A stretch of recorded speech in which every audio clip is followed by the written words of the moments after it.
Hey there everybody, my name is Layton and welcome back to my channel. First and foremost, a happy Pride Month to anybody who celebrates. It actually was a happy little accident that the last episode of Arcane ended up getting posted the first week of Pride Month. I just feel like that was meant to be. That was the universe's doing. It had nothing to do with me. The universe said violin supremacy, and truly, the universe was right. But yet today, I thought I would do a little wrap-up video for my Arcane series. I don't know if I'm going to do this for every series I watch on this channel, but this one it felt appropriate to do this. I made a poll on Patreon a couple of months ago asking them if they thought this was something that they and all of you on YouTube would enjoy, and the majority, if not everybody, I think it was unanimous.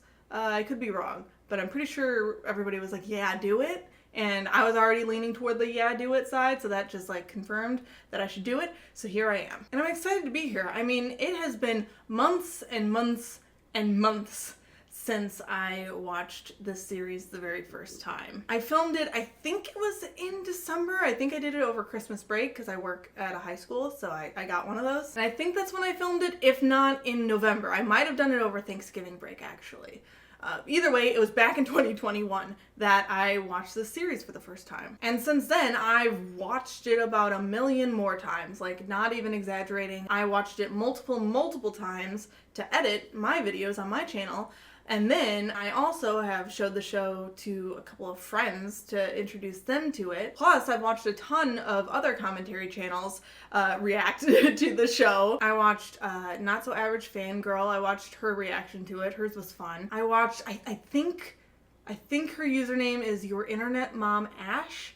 I watched her reaction to it, and hers was also really great. And then I'm really excited because I'm going to watch it again because my favorite commentary channel on YouTube, other than Dylan is in trouble, but he's just kind of in his own little league over there. But other than him, my favorite commentary channel on YouTube is Let's React, and they're about to start an Arcane watch through. Oh, I'm so excited. Plus, they've been reacting to She-Ra. I love She-Ra. I could go on forever about Let's React. I'm on their $20 tier on Patreon because I am a simp for them. But yeah, Kenny, who is one half of Let's React, he, I think, reacted to the first 2 episodes, and I watched his reaction to that. But now he and his fiance, Montana, are gonna start from the beginning and watch the whole thing, and oh, my body is ready. And on top of that, you know, I have you guys' comments where you guys were kind of explaining some things to me or posing interesting questions or theories. And then I also did some of my own research. So with all of that, I have formed some new opinions. I have learned some new things. And I was like, I want to revisit this now after my mind has been expanded since that very first watch through. So with that said, I'm really excited to get into this wrap up. But first, I want to talk about Patreon. I had a bunch of really cool people join the Patreon in May, so I want to give them a quick shout out. So a big thank you to Brian Holden, JC, Marsha Taylor, Insolence, Sparkly Dash, Zilla Dragon, Lexi Knight, Zhang, Charlotte S., Josh H., Mark Oliver 2000, Josh, Derek Gashler, and Bobtown. You're all fantastic. Thank you for joining the Patreon and being a part of the Patreon fam. I love to have you. Seriously, you're the best. You make my day. And if you too, dear viewer, would like to join the Patreon, the link is in the description. Right now there are 2 tiers on my Patreon, which might be news to some of you, but some of you might have already seen that I mentioned this in a pinned comment in, I think it was episode 8 of Arcane. So I did unfortunately have to, for the time being, discontinue the $10 tier just because it was getting to be a little bit too much for me. I wasn't able to keep up with the demands of that tier specifically just because I have a full-time job and then responsibilities outside of that job. I just didn't have the time to do the editing necessary to keep the schedule that I wanted to keep for the $10 tier. So just so that people didn't feel like they were getting ripped off, not getting what they were paying for, I just decided for now, until I'm able to afford an editor who can help me out with keeping up with that kind of stuff, I'm just gonna, you know, keep it to the $1 and $5 tier, but both of those tiers still have really cool perks and I highly recommend that you go and at least check it out if that's something that interests you. The $1 tier gives you sneak peeks at YouTube thumbnails, it gives you early access to the YouTube videos a day in advance, it gives you access to polls that you're able to vote in to kind of decide the fate of my channel, just like the poll that brought us here today. And then in the $5 tier you get all of that, plus you get access to a form where you can request things for me to react to in the future. And you also get access to extended cuts of all of my videos, and those go live the same day as their YouTube counterparts do. So still, you know, a lot of really cool stuff. And that Patreon is how I'm going to hopefully eventually be able to afford to get an editor and stuff, and then I will be able to bring back the $10 tier. So if you'd like to support me and what I do on this channel, I'd really appreciate it if you want to check that out. But no worries if not, for any reason. Your support here on YouTube is more than enough. But yeah, that's what's going on with Patreon. So now, without further ado, let's get into the wrap up. I'm so excited. Oh, but one last thing, I promise, this is the last thing. If you have not watched Arcane, and if you haven't watched my reaction to Arcane specifically, and you're here, you ended up here somehow, I highly recommend, A, you go watch Arcane by yourself, and then B, you watch my reactions to the show before you watch all of this, because I'm going to be referencing things that I said in my reactions and stuff, so it just might not make sense. And if you haven't watched Arcane at all, it's going to be spoilers galore. So I'm going to link up there in the cards my Arcane playlist. Go watch it. Or, I mean, if you wanted to watch the show with me, like the full thing, you could go to Patreon and watch my extended cuts. But yeah, whatever you want to do, but just spoilers. Spoiler warning for both the show and my reactions. Okay, now we can go. I promise. Nothing more. I promise we can go. So really, I've just kind of got a list of things that I wanted to talk about in this video. They're not really in any specific order. In fact, they kind of jump around all over the place. I'm going to make sure to, like always, add chapters in the description so you can kind of just jump to whatever part you're interested in, or watch the whole thing through if you're interested in the whole thing. It's just kind of for ease and convenience for you guys. But yeah, I think I'll just kind of start with topic number 1 and go from there. With topic number 1 being the concept of good guys and bad guys. So I got a couple of comments based on some things that I said in my reactions where people were like, there's really no good guys or bad guys, it's just all people doing what they think is right and having varying results. I think it was because I said something about Jinx and how it's a shame that she ended up working for Silco, because if she had been able to work for like the good guys in that situation, I meant like Jace and Victor, if she'd been able to work for them, work with them, if she'd had that opportunity, then she could have done some really great things, because she has such ingenuity, you know, with the bare necessity resources that she has access to in the Undercity. She's able to build these crazy inventions, weapons, whatever, and it's just like, imagine if she had access to the things that Jace and Victor have access to, and, you know, she was a little bit more in her right mind and whatever, and she wasn't being influenced by outside forces, and she was just able to work on the things that Jace and Victor originally set out to work on, which were things to help people. Like, they could have, all three of them, made such a good team, I thought. And so I think the thing people took issue with was me saying, like, she could have been with the good guys. But I still stand by that. I still kind of stand by that, and here's why. So, yes, all of the characters in the show are morally gray. All of them do good things and bad things and things that maybe aren't either good or bad. They just are things. That is 100% true. But you cannot look me in the eye. You can't look me in the eye and say Silco isn't a villain. Like, yes, he's morally gray and complex and a really interesting character. I loved Silco, seriously, I did.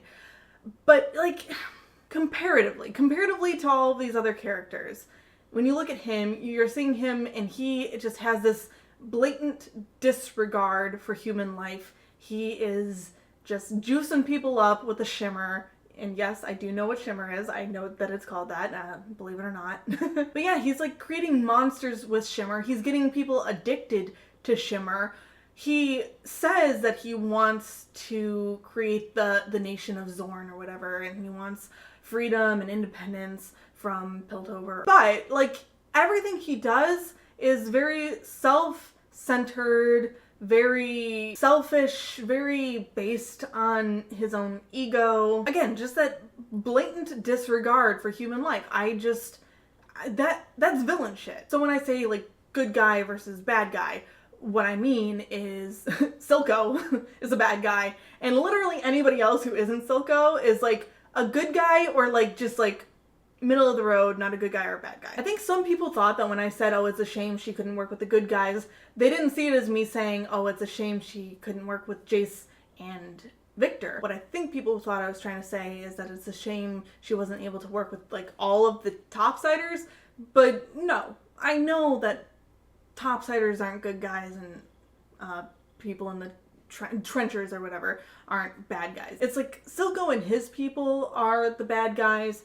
And I'd even say maybe, like, the council is even a little bit of bad guys, because they're just also very self-serving and have some disregard for human life, at least when it comes to those in the Undercity. But people like Jace, Victor, Vi, Kate, Echo, Heimerdinger even, yes, I do know his name too. All of them are arguably good guys. Yes, even Victor, even after what he did, as of right now, he might become a villain later. I kind of hope he does still. I know. I love Victor, and I do still ship him and Jace despite everything. But as of right now, yes, he killed that girl, but if he feels bad for it, he seems to be repenting for it, he wants to destroy the Hex Core.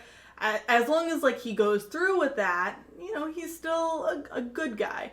The second he doesn't go through with that, the second he gives into the desire for power and whatever, that's when he becomes maybe more arguably a villain. Again, a sympathetic villain, because yes, he is chronically ill, and I totally understand wanting to save your own life and do whatever it takes.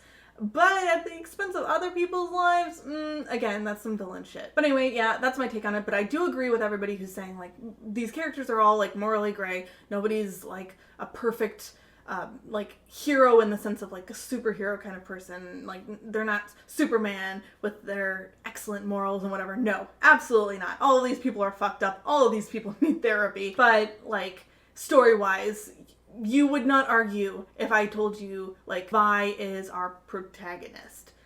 You would not argue if I said Jace was a protagonist. Victor's a protagonist. Like, protagonist. They are technically the people we're supposed to be rooting for. And then the bad guys are the ones that we're clearly not supposed to be rooting for. And that's all I have to say about that. Topic number 2 is Powder doesn't have a gun.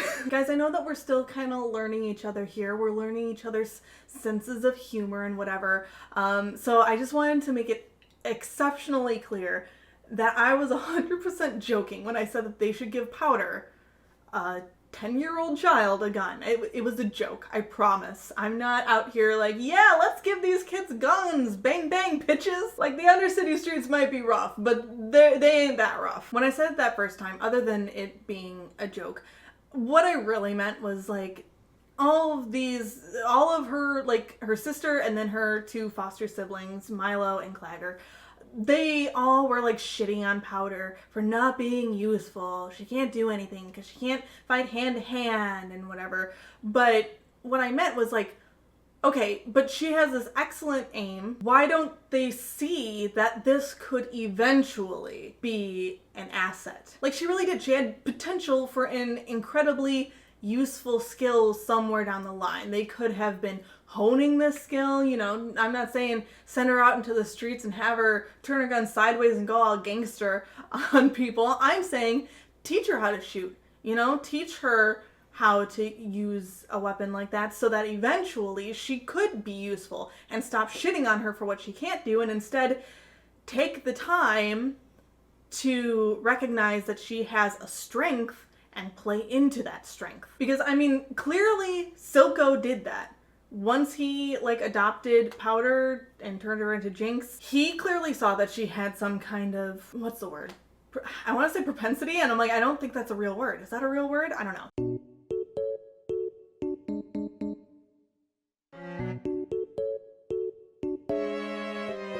But she had the ability to shoot a gun really well, and so he armed her. And another thing that people in the comments were saying was like, oh, but they don't really have access to those kinds of weapons in the Undercity, especially like their group, you know, they don't have the money, they don't have the resources. To which I say, first of all, Silco got a gun from somewhere for Jinx, unless Jinx built it herself, in which case she could have done that eventually anyway. But, you know, I would argue that if they had seen, oh, Powder can shoot, hey, that's a useful skill to have, they could have gotten a gun from somewhere, stolen it from an enforcer, or, you know, they could have built one themselves or whatever. I just feel like they could have found a way to get a gun. Silco did. I know that he's kind of got more resources than the average person in the Undercity, but still, Vander could have found a way. But that's neither here nor there, because it doesn't matter, because it never came to pass anyway. But also, regarding Powder / Jinx and her weapons, somebody pointed out in the comments too that, like, it's a little messed up that there's just this little kid out here making these little bombs that are supposed to like explode shrapnel or whatever at people, and she's actively using them, expecting them to work, and then acting disappointed when they don't, like, kill or maim somebody. And that I didn't really think about at first, but I'm like, oh my god, you're totally right. Like, that is fucked up. Like, 100%, yes, I'm gonna say this a million times, but, like, get all of these characters into therapy, but especially Powder / Jinx. Get this child some therapy. She desperately needs it. Like, yes, maybe this world is a world where that's maybe a little more normal than, like, in our world if a little kid was doing that.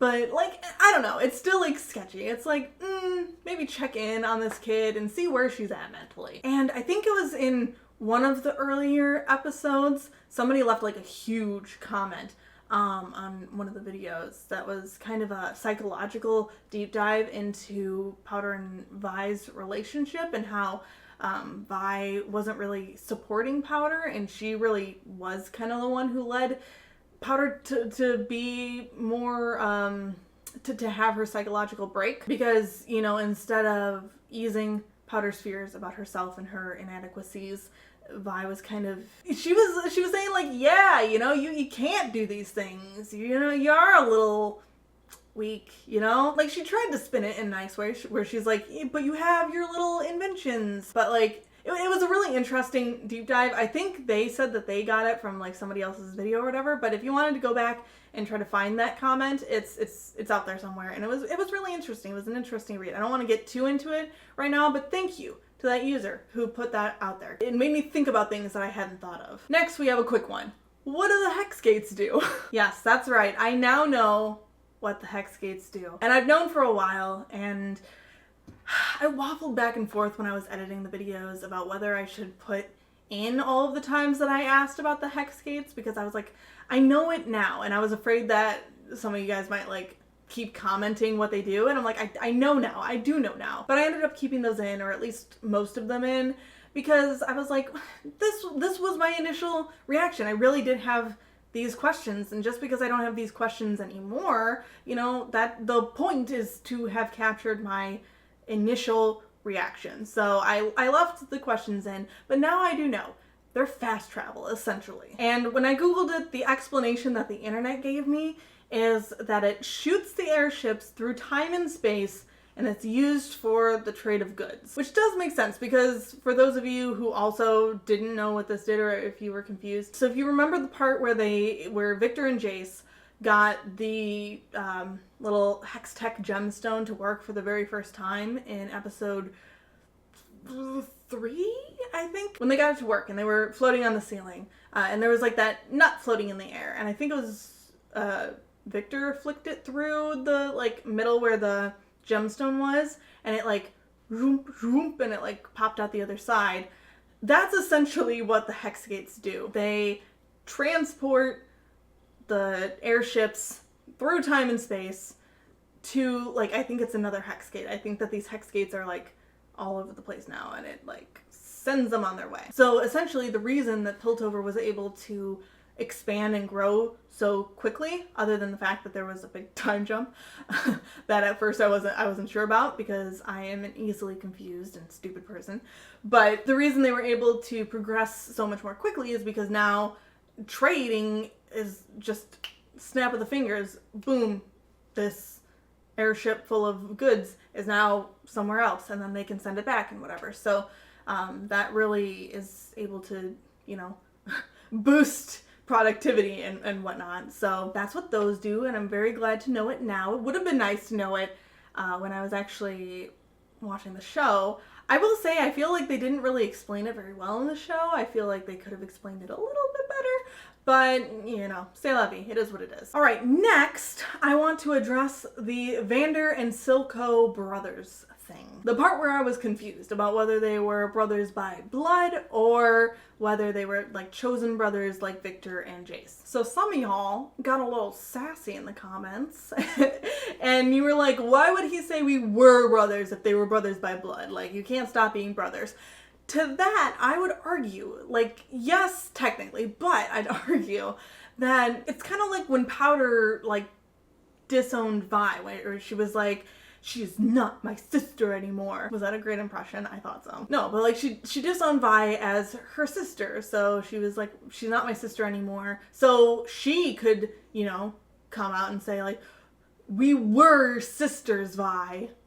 You know, you can disown anybody. There's no rules against it. You can disown anybody. So, like, that was where my mind was at first. I was like, I don't know if he means, like, we were brothers in the Jason Victor way, or if he meant we were brothers in the, like, we were, like, legitimately brothers, and then I've disowned you because of this reason or this reason. So, that's my defense for being confused about that. But, like, also, yeah, technically you're right. He probably wouldn't have said it like that, but, like, that's my argument. Also, while we're here talking about Vander and Silco, oh my god, the way I could not say their names right. I don't know where I got Vance and Silas. I don't know. I have no clue where those names came from other than them sounding somewhat like the correct names, but I apologize. I didn't even know that I did clearly at some point I caught the Silco Silas thing, and I corrected in the videos. I never realized that I was saying Vander's name wrong. When I started saying it right, it wasn't because I realized and corrected. It's just that something clicked. Maybe I like looked up some of the characters for some reason and I saw his name written out. That always helps when I can see the characters' names written out. But I don't like Googling the characters because I'm afraid of like getting spoilers and stuff. But in future videos, I don't think my next reaction that's coming out, which is in Kanto, I don't think I did it for that reaction, but for reactions moving forward, I started writing down character names in my phone whenever they were said so that I could remember them a little bit better. It did help. So I apologize for that, but it was kind of funny. Like it was a little annoying, but it was also kind of funny because like, what the fuck is the name Silas? Like, it's not a bad name if any of you out there are named Silas, sorry. But I mean, like, I don't know where I got those names. I don't know where they came from, but whatever. All right, now let's move on to a pretty controversial one. It's been pretty lighthearted up until this point, but let's talk about Heimerdinger. Some of y'all were big mad at me for not liking Heimerdinger, for calling him kid fodder. I do apologize for that. Okay, I was wrong about the kid fodder thing. I'll admit it. I'm not too proud to admit that I was wrong about him being kid fodder in the show. I'll elaborate on that a little bit more later. But some of y'all were like, not liking Heimerdinger is on par with not liking Yoda, which if that's the case, I have some bad news for you guys. Yeah, I'm not the biggest fan of Yoda either. I'm not gonna lie. I love Star Wars. It's not that I hate Yoda, but I would say he's kind of on par with Heimerdinger on my opinion of the characters. I'm sorry. You're all probably gonna unsubscribe, and frankly, maybe I deserve it. I don't know. But yeah, okay, so first of all, I want to clarify that the Heimerdinger hate was just like the giving Powder a gun thing. It was supposed to be like a meme. You know, I said the give this kid a gun thing, and then I brought it up later when she was shooting out the people on the airship. I was like, finally somebody gave her a gun. That, like, it was supposed to be like a little bit of a running joke. Same with the Heimerdinger thing. I might have taken it too far. Sometimes I like latch onto a joke and then like I can't let it go. This was one of those situations. So I do apologize for maybe letting the joke overstay its welcome, but I don't take back the joke completely because I still think it was a little bit funny, calling him like the gremlin Furby man. Try to tell me that he doesn't look like a Furby, I'll wait. You can't, because he does. But yeah, it really was supposed to be like a joke, a meme, you know, just a recurring type of gaff, a gag, because I really wasn't the biggest fan of the character in my first watch through. My opinions changed a little bit since then, but like I didn't like him. I didn't enjoy him being on screen. So I was like, let's play this up a little bit, you know, instead of me just like sitting here in silence waiting for him to leave, I could play it up a little bit and be like, oh, this character, you know? So that's what that was more than anything. As far as him being kid fodder, I will say when I said that, I still wasn't sure the target audience, the target demographic of this show, because it was only the very beginning of episode 2. And really, other than the cat dying at the end of episode 1, like nothing big or bad had really happened, you know? So I was kind of thinking along the lines of, you know how parents take their kids to see Marvel movies? Those are technically PG-13, but, you know, and they take, like, their 10-year-old kids to see it because kids love superheroes. That's kind of what I was thinking this show was going to be. It's kind of targeted more toward the teen and adult audience, but younger kids can come in and enjoy it. I thought it was that kind of situation. So when I saw Heimerdinger, I was like, oh, so this is the character for the 10-year-olds. To keep them, you know, like, funny, goofy,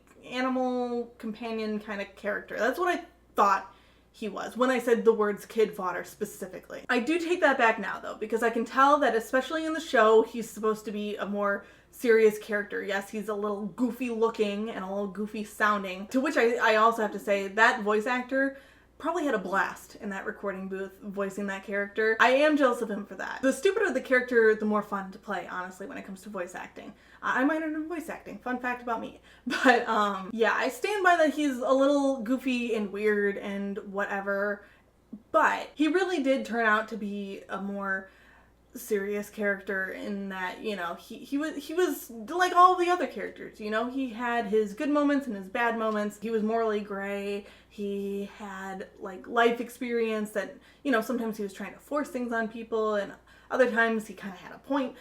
So especially in my rewatches of the show, I grew to respect him more as a character. I grew to realize that, you know, he had some points on some of the things he was saying. I grew to realize that he was deeper than what I was giving him credit for on surface level. So I do like him as a character. I think the show would have been different without him. I'm glad he was there because he did create some of the drama and whatever. I am excited to see what he and Echo end up doing in season 2. Now that they're kind of working together, it seems like Echo is gonna open his mind a little bit more to all of the possibilities out there and let him see the world through new eyes because he's been alive for like what, hundreds of years. So now he's gonna get a chance to be like, oh, but all of y'all don't live for hundreds of years, so like things need to be different for you and whatever. So I am excited for that and to see like how his storyline plays out. However, I will still argue that I do think that he was created as a little bit of kid fodder for the video games, which is where he originates from. Because when I looked up the video games, it's clear that those games are a little bit more for a wider audience than maybe the show was made for. Like, the games definitely seem like something some 10-year-old kid could pick up and play with and enjoy. And I feel like Heimerdinger specifically is a character who kids would be drawn to. So again, that's my little counter argument. That's my thoughts about him, like, justifying my kid fodder thing, because like surface level, he does look like a kid fodder character. Yes, he does end up not being kid fodder in the show, but I think he was originally created to be a little bit more of kid fodder, especially like when you line up the League of Legends champions, which I did. I looked at the page of champions that they have. There's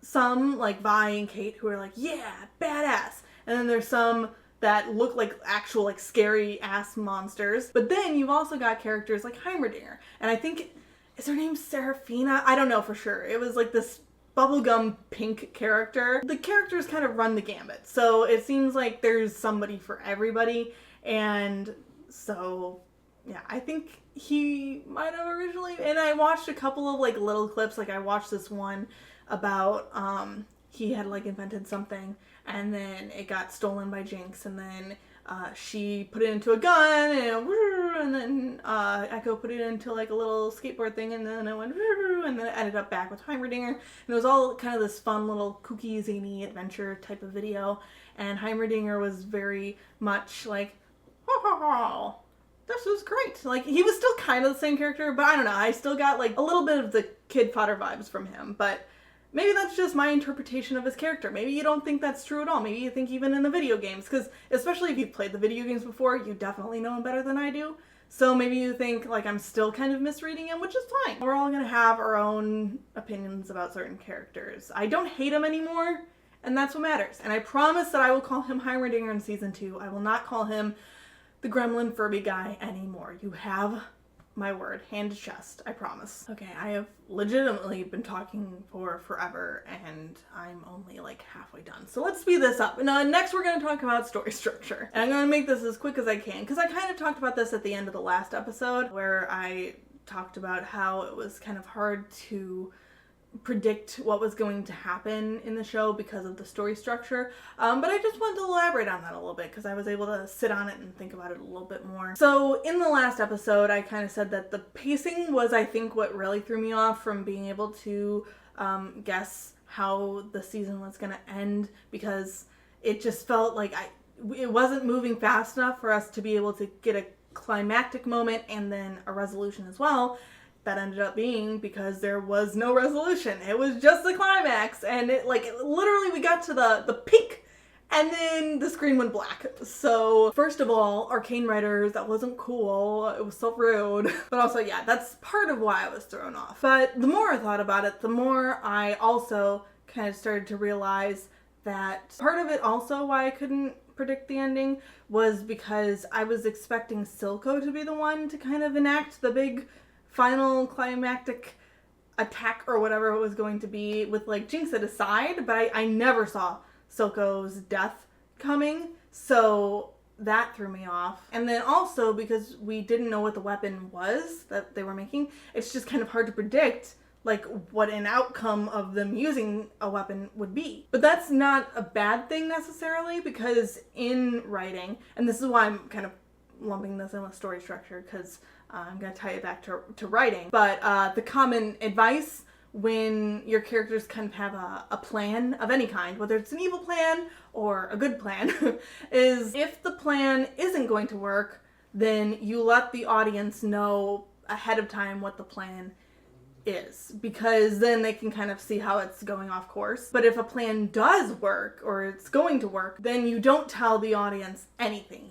Whether it's a reader or a viewer, like you don't tell them what the plan is, because then that heightens the tension. So the Arcane writers did the right thing. The fact that I couldn't predict it was a good thing, because a lot of the time when I'm able to predict the outcomes of books and movies and TV shows and whatever, it's because the writers are going the obvious route. You know, there's nothing wrong with going the obvious route sometimes. You know, certain things are fan favorites for a reason. But in this case, they took chances and they did things that I wasn't expecting, and it paid off.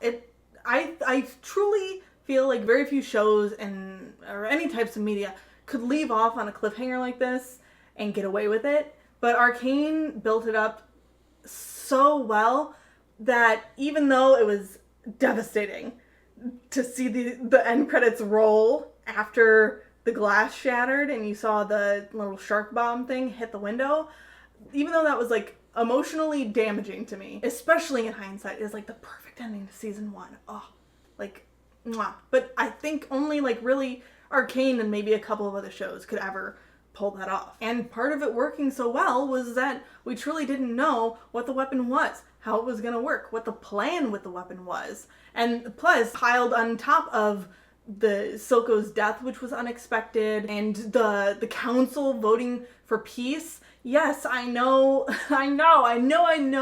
that technically they wouldn't have gotten peace because Silco wasn't willing to give Jinx over. But they had some semblance of willingness to give the Undercity their freedom, you know? And I just feel like if Jinx hadn't shot that bomb, something could have been worked out, even if they didn't hand over Jinx. But now it's all fucked. But anyway, so, you know, the council, and then Silco's death, and then you finally reveal what the weapon is. You finally reveal the plan, and then it works. And it's like, oh, fuck. But yeah, I feel like this section is a little bit rambly. I don't think the whole thing has to do with story structure. I just kind of put it under that heading, but I did want to talk about this stuff, but that's the kind of stuff that's just like been buzzing through my head ever since the last episode ended. The next thing I wanted to address is something that I kind of realized was a thing in one of my later watch-throughs of the show, and that is that there is a direct parallel between Vi's relationship with Vander and Jinx's relationship with Silco. They are mirrors of each other, which is super, super cool. They're both father-daughter dynamics that I think are going to play into season 2, or at least I hope they do, because I feel like it would be a wasted opportunity if they didn't. Because all throughout season 1, after Vander dies, Vi kind of has his voice in her head. Not in the same way that Jinx has people's voices in her head. That's a little bit different. But you know, you have Vander basically from beyond the grave encouraging, well, beyond the grave, we'll talk about that later, but encouraging Vi to be her best self, you know. Kate says, you have a good heart, and she remembers when Vander said, you have a good heart. And then she's like knocked down by Savika in their second fight, and it's Vander who is like, you know, I wish I could tell you it gets easier. All I can say is that Jinx, or Powder needs you, so you need to get up, you need to push through this, and she does. So he's there in her head to give her kind of uplifting support. So I think the mirror of that would be Jinx having Silco in her head, pushing her in the wrong direction, you know? It even kind of, his voice was in her head when she shot the bazooka shark gun thing. We will show them, Jinx. We will show them all. So I kind of hope that carries over into the second season, where, you know, we get Vi imagining Vander and what he would do and what he would want her to do, and Jinx picturing Silco and what he would do and what he would want her to do. I also like the parallel because it really made Silco a more sympathetic character, to me at least, because you felt so much that his relationship with Jinx was very similar to the one that Vander had with Vi, and you can't help but love Vander and Vi's relationship. So then when you feel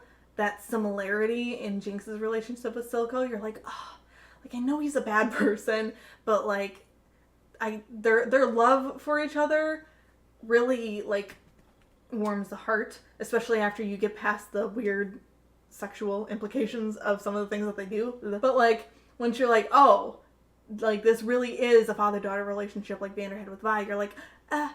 And especially he dies and you're like, ah. And it was also interesting, that mirror, because the whole reason Silco killed Vander was because he resented Vander for choosing his adopted kids over their dream of the city of Zorn or the nation of Zorn or whatever. He was like, you changed, you gave up on the dream, you're not willing to fight anymore. And like I said in my reactions, I was like, it's because he has children now. And it really was. It was because he had children. He had to think about the consequences of his actions and how it was going to affect them and how to keep them safe first and foremost. And Silco's like, emotional attachment for weaklings. So you need to go because you're causing problems. Kills Vander, goes ahead, adopts Jinx, probably thinking, okay, I can like use her, and then he grows attached to her and grows to love her, and then he's finally offered, well, first of all, he's going after his dream. She's fucking it up at every turn, and he refuses to do anything about it because he loves her, and he doesn't want to like he doesn't want to do something about her, even though everybody around him is like, you need to do something about your freaking kid, Silco, because she's causing problems, and if she's the reason we don't get Zorn, that's gonna piss me off. Everybody's like all pissed off about it, and he's like, but she's my daughter, and I love her, and I'm proud of her for even trying. And then he's finally offered everything he ever wanted, and the only thing that he has to do is hand over Jinx. And he can't do it. He refuses to do it because he loves her too damn much. Oh, Silco, who does that sound like? But that was what was great about it in like a super sad, bittersweet way. It was just that, and in a way, Silco died for his love of Jinx, because if he had done something about her sooner, he probably wouldn't have died, because he wouldn't have been tied to that chair, and she wouldn't have shot him. And yes, it was kind of an accident in that way that she was kind of off the rails, and she was just kind of shooting, and she was like protecting Vi, but she didn't really think about it. But like, I think Silco said it best. Is there anything quite so undoing as a daughter? In the end, for Vander and for Silco, their daughters were their undoings. I thought that was really cool. I just love that. And I just came to realize it with each new watch through of the show, and I was like, this is so fucking good. Oh my god. So I had to share it with you guys. You probably already knew all of this, but I was over here like, oh my god, that's so cool. It's like such a parallel. I love it. But speaking of Vander, something that I did not realize at all until I was watching somebody's watch through, and I don't remember who. I think it was Not So Average Fangirl, but whoever it was the end of episode 9, and I put a little texting in my reaction, so you guys knew that I saw it. But it's at the end, and it's showing the scientist guy whose name I know but can't pronounce. Is it Sinjid? I don't know for sure if that's how you say it, but it's the scientist guy, and he's sitting in his little cave, like the little hermit he is. And then it shows some kind of experiment thing hanging up on his wall. At least I think it was like hanging from the wall. It was like kind of shackled or something, I don't know. But it was like this wolf creature. And apparently in the little teaser trailer that they put out to announce like season 2 or whatever, they think people heard like a heartbeat sound or something, which implies this wolf character that's called, I have it written down, hold on, Warwick. This wolf character named Warwick, who is a science experiment of the scientist guy, Sinjid or whatever. It's his science experiment that he created, and this person who I was watching, when she saw it hanging on the wall, I had kind of seen it, and I was like, oh, wolf thing. I had kind of, in my head, thought like, oh, that's something that's gonna show up in season 2, obviously. Like, they wouldn't show it for no good reason. But when she saw it, she went, is that Vander? And I went, no, it's a wolf. But then I was like, a wolf that is suspiciously shaped like Vander. And so then that's when I started researching a little bit, and that's when I found out about the heartbeat thing in the trailer, that people were like, oh, I think that's Warwick. And then it turns out that people are theorizing that Vander might be turned into Warwick. So people think that Vander was taken by the scientist guy and experimented on and turned into this wolf creature, because the wolf creature's backstory for League of Legends is suspiciously like the backstory for Vander, and like everything that Vander went through before the first 3 episodes and then during the first 3 episodes. And I don't know how to feel about it, because on one hand, if Vander's not gone for good, even in like whatever way, I'm selfishly excited about it, especially if his voice actor gets to come back, because his voice actor was phenomenal, and I just want him in everything ever for the rest of time. But also, like, I don't want Vander, like, I'd rather him be resting in peace in whatever version of heaven exists in the world that this show takes place in. But, like, it just, for him to be transformed into this wolf creature, especially, like, the League of Legends character Warwick, he apparently, like, has amnesia, so he doesn't remember his life before he was experimented on. He only has, like, little brief memories and stuff.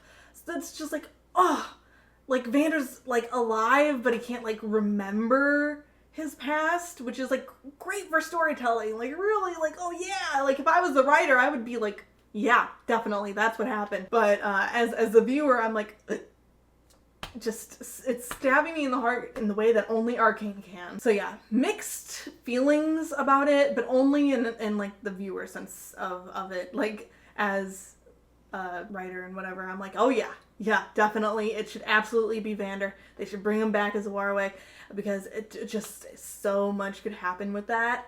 Oh, mwah. But as a viewer, I'm like, oh, Vander. Oh, ow, pain, despair, devastation. What do you guys think? Do you think it's gonna be Vander turned into Warwick, or do you think it's just like Warwick is just there, it's not Vander?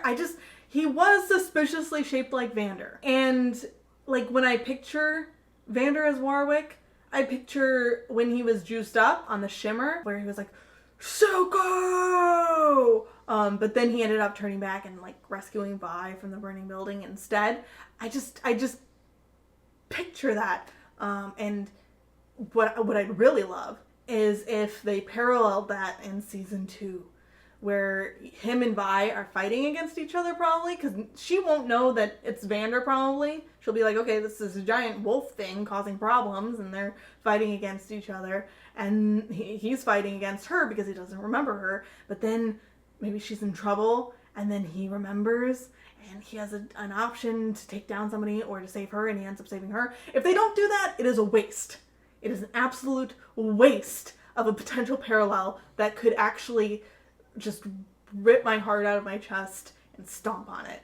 And as a writer, I know that's what we want to do to our viewers and readers. We want to just and then stomp. Like that's the goal. So if they don't do that, I'll be disappointed. And that leads into the final section. So I guess there was a little bit of a rhyme and reason to some of these, my order of some of these, but this leads into my new predictions for season 2. Because at the end of episode 9, I was kind of stumped because I think I was, I was like trying to take it all in and be like, okay, like what do I think of all of this? And like, what do I see coming? And I was just like, stunned and I couldn't think clearly. I was too hyped up. But now that I've watched the show a few more times, I've done some research into League of Legends. Not too much. I don't want like anybody telling me like the history of this world. I want like a million like references and information things in the comments. I'd like conversation in the comments, but I don't need to be like schooled in everything League of Legends, because I do kind of want to go into season 2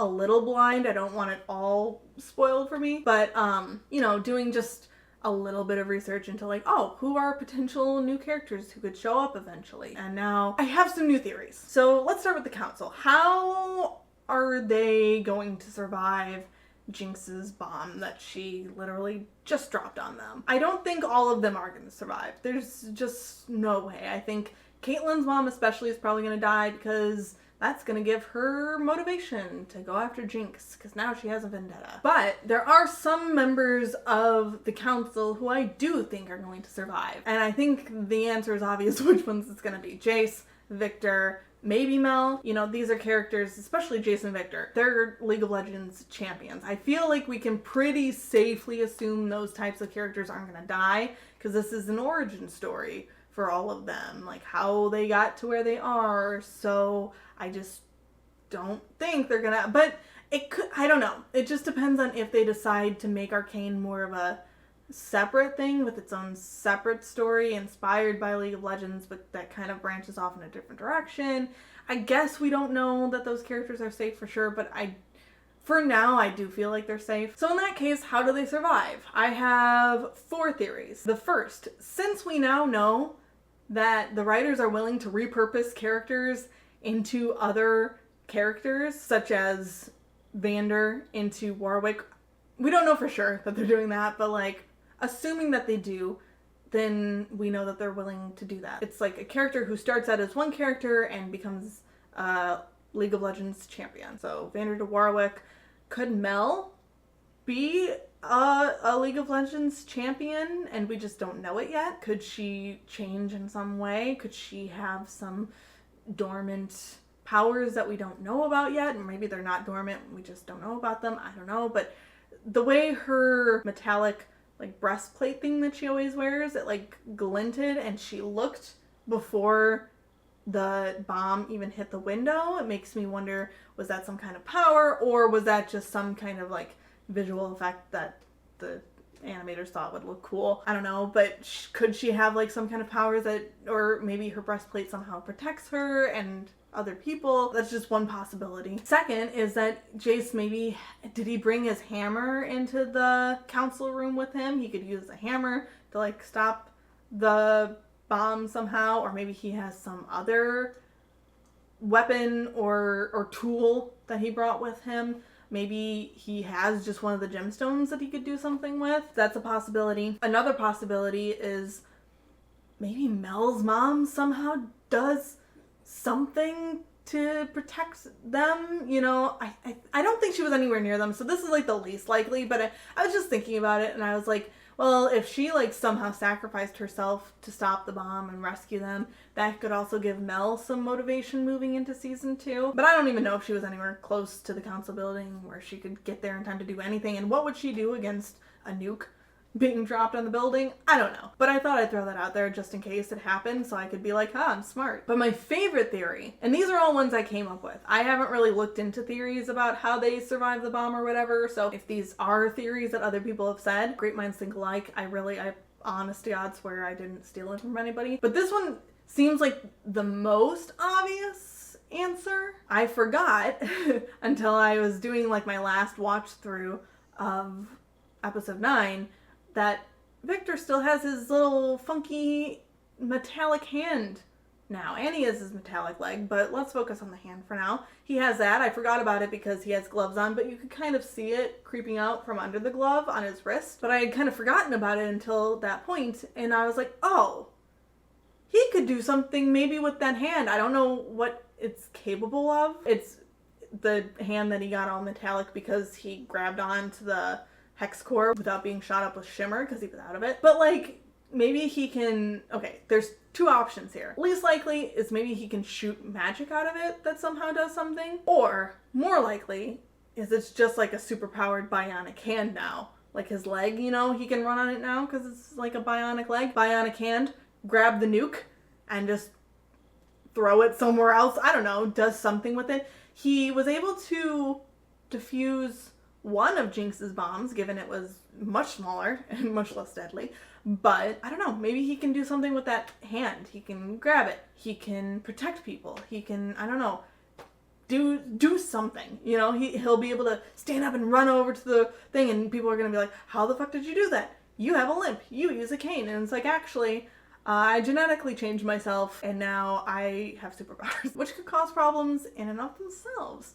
But yeah, that's my favorite theory, just because it makes the most sense to me. Let me know what you think, though. What are your theories, if you have any other ones, or if you think my other theories were more plausible than this one. As far as who the story will focus on in season 2, there was somebody in my comments who said that they thought that it wasn't going to focus on these characters that we saw in season 1 at all. They think, because there's so many characters, so their theory was that it would have to expand and like show us different places and maybe eventually bring them all together, but they didn't think we were going to get any. I think they were saying specifically like, sorry to say, but I don't think you're going to get Vi and Kate next season, which like, if I don't, I'm flipping a table. I will riot. But I disagree with that commenter.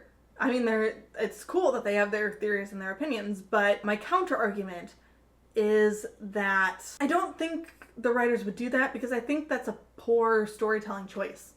Honestly, they spent all of this time setting up these characters, introducing us to these characters and this plot line. They left us off on this big cliffhanger. They're not just gonna send us to some other place like Noxus or whatever and be like, okay, here's these new characters for you to enjoy. Maybe we'll mention in passing what happened over in Piltover, but like, we're not gonna follow up. I just don't think they'd do that. Plus, in the little teaser trailer that they did drop to tease season 2, it was Vi and Kate were literally talking to each other. So, Vi and Kate are going to be in it in some capacity. If it's not in the capacity that I would like, I will also riot. But that's neither here nor there. But yeah, what I believe is going to happen is I think it's going to focus on our same set of characters, because I think pretty much they have been established as the main protagonists, or protagonists and antagonists, the main group of characters, whether they're on the good side, the bad side, or like right in the middle, the chaotic middle. All of these characters we've already met are our main characters, and they're the ones that we're going to continue to focus on for the rest of the show, however many seasons of it we get. I think every season they're going to maybe add one or two new main characters to the cast, like any other show does, to keep things fresh, to keep it spicy. But I don't think they're gonna just introduce us to a whole new group of main characters. Like, it's gonna be the main core. They'll bring in one or two new characters who are probably going to be other League of Legends champions. And other than that, any other character who's introduced is going to be more of a side character. Because like we saw with Echo, you know, he was an important character, but he wasn't a main character, but he is a League of Legends champion. So the champions don't all have to be main characters. They do not all have to be the focus of the show. Yes, Echo's probably going to get a little bit more screen time now that he's working with Heimerdinger, kind of showing him how things are in the Undercity and whatever, but he's still more of a side character, an interesting side character, but a side character nonetheless. Because I would argue Heimerdinger is also kind of a side character. You know, he was there to cause problems for Jace and Victor with their innovations, their inventions, but like he wasn't. Would you argue that Heimerdinger was the main character? Because I personally wouldn't. Vi, an obvious main character. Kate, an obvious main character. Silco, an obvious main character. Jason, Victor, obvious main characters. Mel, I would say she's also a main character. But like Echo, Heimerdinger, Savika, Vander, all of them were more of on the sidelines. Vander was a little bit more important in the first 3 episodes, but then he died, so he doesn't count. Let him come back as Warwick, and then we'll talk about him being re-promoted to a main character. The scientist guy too, Sinjin, he is a League of Legends champion, and he was like way on the sidelines. He barely showed up. And when I didn't mention Jinx, Jinx was the main character too, obviously, sorry. But yeah, clearly not all of the champions have to be main characters, the main focus of the story. They can be on the sidelines, they can be introduced without being like the center of attention. So I think we're going to stick with our main group, maybe add 1 or 2, but for the most part, they're going to be our core people who are following, and then everybody else is going to be on the sidelines with their own little motivations, their own little things that they're doing that are affecting the main storyline, but they are not the main storyline. And then as far as what the season 2 story is going to be, I have a few predictions for this that I feel a little bit more confident in now than I did when I first watched the show. So I think, very obviously, Vi, Kate, and Jinx, they're all like, where one is, the other 2 follow. So their storyline is going to be very closely connected.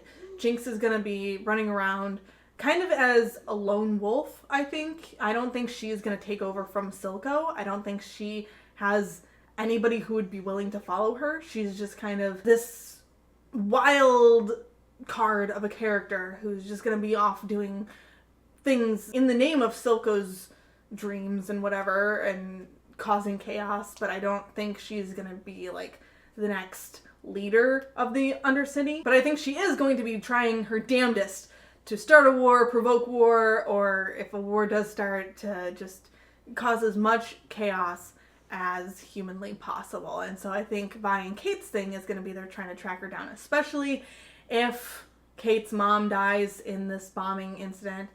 I think Kate's going to be like, I'm going to track her down, I'm going to kill this bitch, I don't care if she's your sister. And Vi's going to be like, but she's my sister, but I also like you, so I'm torn. Oh no, can't we find a compromise? That's kind of what I think their storyline is going to be for the most part. Kind of like season 1. It's going to be a similar storyline to season 1, just a little bit more chaos and maybe a little more gay, which I would never be opposed to. However, if Jinx isn't taking over for Silco, somebody's gotta. And I go back to a quote, I don't remember if I put it into my reaction or not, but that guy who kept flipping the lighter when he was trying to bring Savika over to his side, he said, "There are bigger fish than Silco." So I think one of those bigger fish is going to come in and take over Silco's spot. Maybe it's one of those League of Legends champions that I mentioned that could become a main character. And he'll become more of a big bad. Maybe it could be Victor. I don't have that written down. That's just something I came up with. Maybe something's gonna go on, if he saves them from the bomb, but then people are like, oh my god, what did you do to your hand and your leg? Oh my god, you have carved runes into yourself and done shit. And they kind of ostracize him. He seems pretty loyal to the Undercity. So would he go back there and be like, fine, I'll help the Undercity then if you guys don't want me? Could be. I just thought of that. That's not a really fleshed out theory. But it's interesting to me. But yeah, whether it's Victor or somebody else, I think somebody's going to step up to take Silco's place. I think they're going to be bigger and badder. I think they're going to butt heads with Jinx like nobody's business. I don't think it's going to be Svika. She seems more like a right-hand man kind of person. I don't really foresee her stepping up and taking over. Like, she was backing up Vander before she betrayed him and went to Silco. I just don't see her being like the one in charge. But it could be. I mean, never say never, but I just think it's going to be somebody bigger is going to show up. She's going to back him because why wouldn't she? And then he or she and Jinx are going to be like, especially because Jinx is probably going to be out there fucking up this guy or girl's big plans. She's going to be out here just causing chaos, doing shit, and this new person who took over like Silco's position is going to be like, that motherfucking bitch. She's fucking up all of my plans, just like Silco, but they don't have the parent-child relationship that Jinx and Silco had, so it's not going to work out quite the same. I think that as long as Vander is Warwick, and Warwick was the one hanging on the scientist's wall, I think that he's going to be unleashed on the world. I think he's going to start out as like a villain character. I think they're going to try so hard to hide from us that it's Vander at first. But you can't fool me. But yeah, I think he's going to be unleashed on the world. He's going to cause problems. He's going to be a villain. He's going to, or if not a villain, then he's going to be like a vigilante, just kind of going out, killing people. I think Warwick as a character I read, he goes out into the Undercity streets and like catches bad guys and stuff. So maybe he'll do that. But how is he really supposed to know who's a good guy and who's a bad guy at first? And maybe he'll go after Jinx. Maybe he'll see her as a bad guy. Who knows? So yeah, I foresee that. And then hopefully they go with the parallel idea of where he ends up fighting with Vi at first because neither of them knows that the other is who they are. And then he remembers. And then he saves her life. I want it. I want it so bad. I'll cry. I will 100% cry. But I want it. I also foresee war breaking out. I mean, I just feel like there's no way at this point because Jinx just struck the first blow.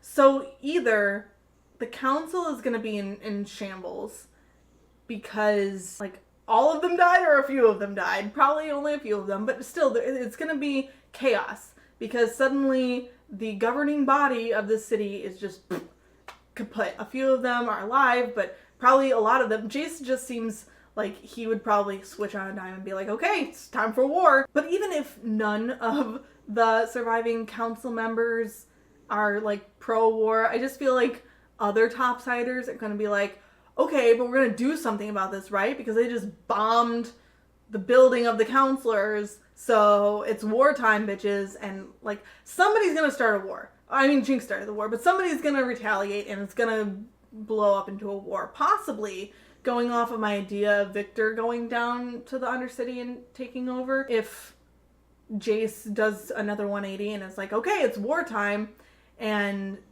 Victor doesn't agree, then maybe he'll be like, okay, well, I'm from the Undercity, so if I'm fighting for anybody, it's the Undercity, so like, peace out, bitches. And then he goes down there.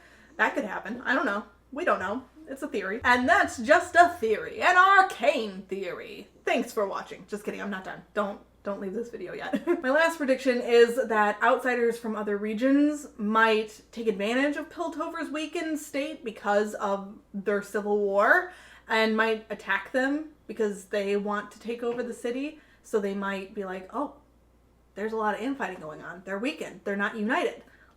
Let's go in. Possibly Noxus could, because they seem like a colonized, I don't want to say colonizing because the woman who runs it is not a white person, but you know what I mean, like they take over other countries and other regions and kill off their leaders and whatever. So I just feel like maybe if Mel's mom is still alive in season 2, she's gonna be like, okay, well, there's a civil war going on here. So boys, bring in the warships. And then that's how we could bring in Noxus and introduce us to more characters from there and expand the world a little bit in that way. So those are all my predictions and my theories. If you have any extras that I didn't say, please leave them in the comments. I'd love to hear them. And overall, that's really all I had to say, just in general. So hopefully you guys enjoyed this video. I enjoyed making it. I really did just kind of want to go over all of this stuff that I realized or that I had a change in opinion about. So hopefully you thought it was interesting. If you did, let me know. If you'd like me to do this for other series that I eventually watch, let me know. Moving forward, next week is going to be my Encanto reaction, so long as Disney is not mean to me and doesn't take stuff down for copyright. And then the week after that, I think is gonna be my Turning Red reaction. And then after that, I am going to be doing Heartstopper. I've filmed all of these, they just need to get edited. That's why I'm saying I think, because stuff happens. Editing movies, I've learned, takes a lot longer than editing TV shows. So I might do Encanto, then Heartstopper, and then Turning Red. I don't know. The order of those might change up. I don't know for sure. But no matter what, you're going to be getting them at some point. So that's what's coming on this channel. If that interests you at all, please make sure to subscribe. Also for this video, make sure to hit the like button and to comment. I gave you a ton of things to discuss already throughout the course of the video, so discuss those things in the comments. I'd love to hear your thoughts and opinions. One last time before I go, I just want to remind you to check out the Patreon if that interests you. The $1 and $5 tier are available for you to join with a bunch of really cool perks. I'd love to have you. It's a really cool community over there as well. And yeah, so that's it. That's it for Arcane videos until season 2 comes out. I'm gonna miss it, but I'm glad I went on this ride, and I'm glad you guys came with me. And I hope you have an amazing day. I'll see you next time. Bye.